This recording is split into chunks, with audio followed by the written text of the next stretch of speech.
আসসালামু আলাইকুম, স্বাগতম জানাচ্ছি বিবিসি নিউজ আন্তর্জাতিক সংবাদে। শুরুতেই সংবাদ শিরোনাম, এরপর বিস্তারিত। ইরানের নেতাদের বাঁচিয়ে রাখা হয়েছে শুধু আলোচনার জন্য, ট্রাম্প। যে দুই শর্ত না মানলে যুক্তরাষ্ট্রের সঙ্গে আলোচনায় বসবে না ইরান।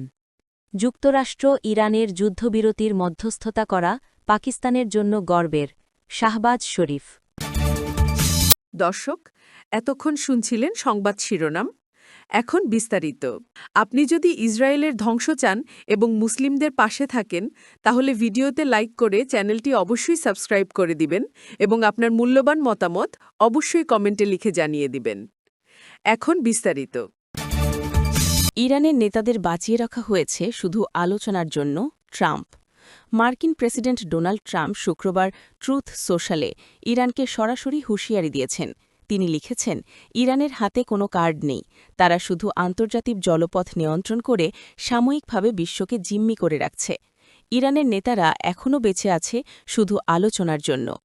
এর আগে নিউ ইয়র্ক পোস্টকে দেওয়া এক সাক্ষাৎকারে ট্রাম্প জানিয়েছেন, পাকিস্তানে আলোচনা ব্যর্থ হলে মার্কিন যুদ্ধজাহাজ আবার হামলা শুরু করতে প্রস্তুত। তিনি বলেন, আমরা প্রায় ২৪ ঘণ্টার মধ্যেই জানতে পারব। ইরানের পক্ষ থেকে পররাষ্ট্রমন্ত্রী আব্বাস আরাকচি এবং parliament speaker Mohammad Bagher Ghalibaf ইসলামাবাদে যোগ দেওয়ার কথা। মার্কিন দলের নেতৃত্বে আছেন ভাইস প্রেসিডেন্ট জেডি ভ্যান্স, তার সাথে আছেন বিশেষ দূত স্টিভ উইটকফ এবং উপদেষ্টা জারেড কুশনার। আলোচনায় যেসব বিষয়ে উঠে আসার কথা সেগুলো হল ইরানের প্রায় ৪৫০ কিলোগ্রাম সমৃদ্ধ ইউরেনিয়াম হস্তান্তর, হরমুজ প্রণালী আন্তর্জাতিক নৌ চলাচলের জন্য খুলে দেওয়া, আঞ্চলিক সশস্ত্র গোষ্ঠীগুলোকে সমর্থন বন্ধ করা এবং ব্যালিস্টিক ক্ষেপণাস্ত্র কর্মসূচি। পাল্টা দাবি হিসেবে ইরান চায় মার্কিন নিষেধাজ্ঞা তুলে নেওয়া হোক। ইরান অবশ্য এখনই আলোচনায় বসতে রাজি নয়। গালিবাফ এক্সে লিখেছেন, দুটি বিষয় আগেই সিদ্ধান্ত নিতে হবে, লেবাননে যুদ্ধবিরতি এবং ইরানে আটকে পড়া সম্পদ ছেড়ে দেওয়া। তিনি জানান, এই দুটি কাজ না হলে আলোচনা শুরু হবে না। মার্কিন নিষেধাজ্ঞার কারণে ইরান বিদেশি ব্যাংকে জমা রাখা তার তেল ও গ্যাস রপ্তানির কোটি কোটি ডলার তুলতে পারছে না। ইরানের সাথে কোনো চুক্তি হবে কিনা সেটা নিয়ে ট্রাম্প সংশয়ও জানিয়েছেন। তিনি বলেন, আমরা জানি না তারা সত্যি বলছে কিনা। সামনে এসে বলছে সব পারমাণবিক অস্ত্র দিয়ে দেবে, আবার বাইরে গিয়ে সংবাদ মাধ্যমকে বলছে ইউরেনিয়াম সমৃদ্ধ করতে চায়। তবে হোয়াইট হাউস আশাবাদী। মুখপাত্র আন্না কেলি বলেছেন, প্রেসিডেন্ট ট্রাম্প আশাবাদী যে একটি চুক্তি সম্ভব।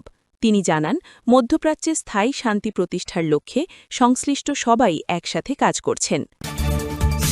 যে দুই শর্ত না মানলে যুক্তরাষ্ট্রের সঙ্গে আলোচনায় বসবে না ইরান, পাকিস্তানে অনুষ্ঠিতব্য শান্তি বৈঠকের আগে দুটি প্রধান শর্ত পূরণের দাবি জানিয়েছে ইরান। শর্তগুলো বাস্তবায়িত না হলে যুক্তরাষ্ট্রের সঙ্গে আলোচনা শুরু করা হবে না বলে জানিয়েছেন ইরানের প্রধান আলোচক ও পার্লামেন্টের স্পিকার মোহাম্মদ বাকের গালিবাফ। তিনি বলেছেন, আলোচনায় বসার আগে দুটি শর্ত আছে ইরানের। সেগুলো হল লেবাননের যুদ্ধবিরতি এবং ইরানের জব্দকৃত সম্পদ হস্তান্তর করা। শুক্রবার সামাজিক যোগাযোগ মাধ্যম এক্সে দেওয়া এক পোস্টে তিনি জানান, পক্ষগুলোর মধ্যে আগে থেকেই দুটি বিষয়ে সমঝোতা হয়েছিল, কিন্তু সেগুলো এখনও বাস্তবায়ন হয়নি। গালিবাফের মতে ওই দুই শর্ত হল লেবাননে পূর্ণাঙ্গ যুদ্ধবিরতি কার্যকর করা এবং ইরানের অবরুদ্ধ সম্পদ মুক্ত করা। তিনি স্পষ্ট করে বলেন, এই দুটি বিষয় নিশ্চিত না হলে কোনো আলোচনা শুরু হওয়া উচিত নয়। বর্তমানে যুদ্ধবিরতির শর্ত নিয়ে মতবিরোধ এবং লেবাননে চলমান সংঘর্ষ পরিস্থিতিকে আরও জটিল করে তুলেছে। এই প্রেক্ষাপটে ইরান আলোচনার আগে নিজেদের শর্ত পূরণের ওপর জোর দিচ্ছে, যা সম্ভাব্য কূটনৈতিক অগ্রগতির ক্ষেত্রে নতুন অনিশ্চয়তা তৈরি করছে। যুক্তরাষ্ট্র ইরানের যুদ্ধবিরতির মধ্যস্থতা করা পাকিস্তানের জন্য গর্বের, শাহবাজ শরীফ। পাকিস্তানের প্রধানমন্ত্রী শাহবাজ শরীফ বলেছেন, যুক্তরাষ্ট্র ও ইরানের মধ্যে যে আলোচনা অনুষ্ঠিত হতে যাচ্ছে তা শুধু পাকিস্তানের জন্যই নয়, পুরো মুসলিম বিশ্বের জন্য একটি গর্বের মুহূর্ত। খবর দ্য ডনের। টেলিভিশনে প্রচারিত এক ভাষণে তিনি বলেন, এই গুরুত্বপূর্ণ সময়ে আমি আমাদের বন্ধুপ্রতিম দেশ ইরান ও যুক্তরাষ্ট্রের নেতৃত্বকে ধন্যবাদ জানাতে চাই। তারা আমার প্রস্তাব গ্রহণ করেছে এবং শুধু অস্থায়ী যুদ্ধবিরতিতে সম্মতই নয়, আমার আমন্ত্রণে শান্তির জন্য আলোচনায় অংশ নিতে ইসলামাবাদে আসছে। তিনি আরও বলেন, এই সংবেদনশীল সময়ে পাকিস্তানের নেতৃত্ব অত্যন্ত সতর্ক ও আত্মবিশ্বাসের সঙ্গে তেহরান ও ওয়াশিংটনকে যুদ্ধবিরতিতে রাজি করাতে সক্ষম হয়েছে।